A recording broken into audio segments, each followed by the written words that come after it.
교수님은 이번 사태에 법원과 검찰의 공동 책임이 있다고 보세요? 공동 책임이지만은 저는 더 큰 책임은 검찰 및 검찰총장이라고 봅니다. 예. 아까 반복되는 얘기입니다만 그 헌재 결정 얘기도 나왔고 했는데 지금까지 문제 없이 제기된 사건에 대해서 한 번도 이의 제기된 적이 없잖아요. 그런데 이번만 해가지고 법원에서 그런 결정이 내렸으면 당연히 거기에 대해서 즉시 항고를 했었어야 되죠. 근데 즉시 항고를 안 했어요. 그리고 또 그 전에 애시당초 공소 제기할 때도 그런 여러 가지 의구심과 우려가 있었어요. 야, 이거 빨리 제기해야 되는 거 아니냐. 근데 굉장히 늦장 제기를 했거든요. 더구나 그 와중에 구속 연장 신청을 했는데 그게 기각됐습니다. 그럼 더더구나 경각심을 가지고 여유 있게 빨리 했었어야 돼요. 예. 그걸 안 했단 말이에요.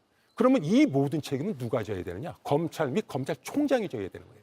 그런데도 그 문제점은 인식한다. 그러나 즉시 항고에 대해서는 이러저러한 소신 때문에 나는 하지 않겠다. 자기 모순이죠. 완전히 자기 부정, 자기 모순 아닙니까? 예. 그리고 아까도 계속 강조했지만 헌법재판소 결정을 원용하려면 제대로 원용을 해야 되는데 전혀 엉뚱한 방향으로 원용을 했어요. 그리고 그거를 갖다가 우리 헌법재판 절차에 따르면 본인이 그걸 갖다가 선제적으로 걱정할 문제가 아니라 피고 측에서 위헌범, 그게 그렇게도 위헌의 소지가 크다고 본인이 판단한다면 피고 측에서 법률 심판 제청 신청을 하고 법원에서 만약에 받아진다면 헌재에다가 제청을 하면 되는 겁니다. 이번 이 형사재판이 뭐 하루 이틀 만에 끝날 것도 아니고 그러면 헌법재판소에서 그 구속 취소 결정에 대한 즉시 항고도 위헌이냐? 헌법재판소가 최종적으로 판단을 해주겠죠. 근데 아까도 말씀드렸듯이 이번에 검찰총장은 그거마저도 포기하면서 이번에 법원에서 지적하지 않은 위헌 시비 얘기를 갖다 본인이 자가 발전해가지고 변호인단이 하는 주장을 받아들면서 변호인단이 할 걱정을 검찰이 다 해준 거예요. 예.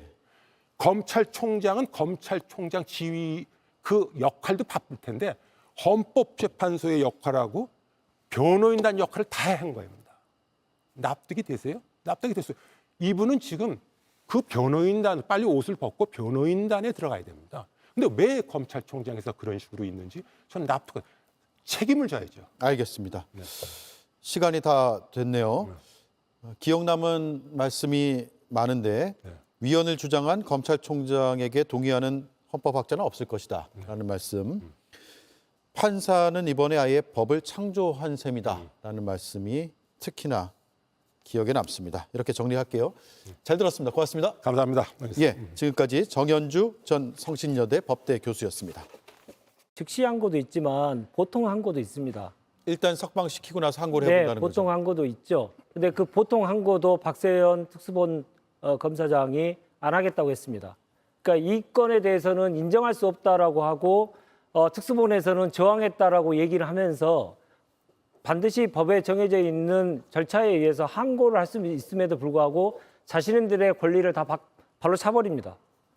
이러니 국민들이 검찰이 윤석열을 위한 애완관 노릇을 계속하면서 윤석열 인권만 계속 보호했던 기관, 그 기관의 모습이 일관되게 계속 유지되고 있는 거 아니냐. 그래서 윤석열을 위한 기관이지 대한민국이나 대한민국 국민을 위한 기관이 아니다라고 하는 비판을 할 수밖에 없는 것이죠.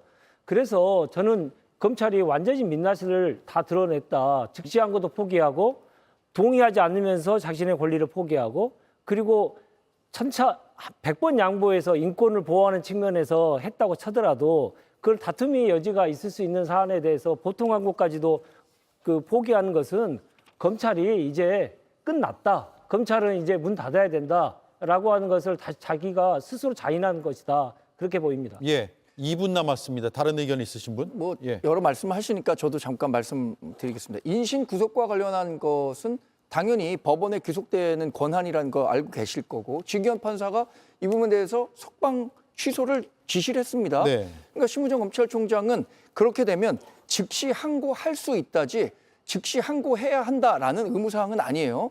그러니까 이 부분과 관련해서 대검 부장들과 논의를 했더니 대부분의 사람들이 지금 항고해봤자 어차피 위헌 소지를 받게 되니 실효성이 없다.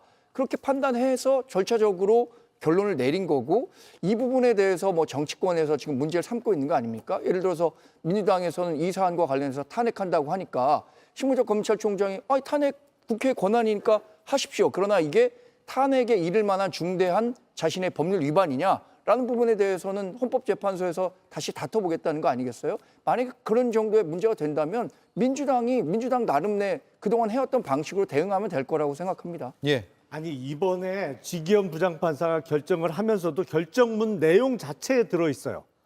본인이 자신이 없어요. 그래서 대법원의 최종적인 판단을 받아봐야 되겠다. 그 얘기는 뭐냐면 검찰에서 즉시항고를 통해서 고등법원, 대법원까지 해서 내가 자신이 없으니 대법원의 최종적인 해석을 받아달라는 내용이 결정문에 들어 있습니다. 예. 그럼에도 불구하고 상급법원의 판단을 받아볼 수 있는 기회 자체를 그냥 날려버렸어요. 검찰에서. 심우정 검찰총장하고 뭐 대검 검사장들이 회의를 했는지는 잘 모르겠습니다만 예. 도대체 상식적으로 이해 안 되는 행동들을 한 겁니다, 이번에. 예. 시간은 다 됐고요. 혹시 말씀 못 하신 분 30초 더 드릴 수 있습니다. 네, 검찰이 헌재를 참칭했습니다. 헌재가 해야 될 일을 검찰이 스스로 판단해서 위헌이라고 위법적으로 판단해서 이번 혼란을 야기했습니다.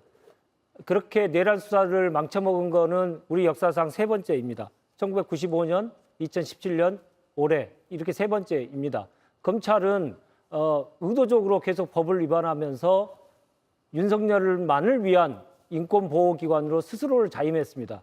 없어져야죠.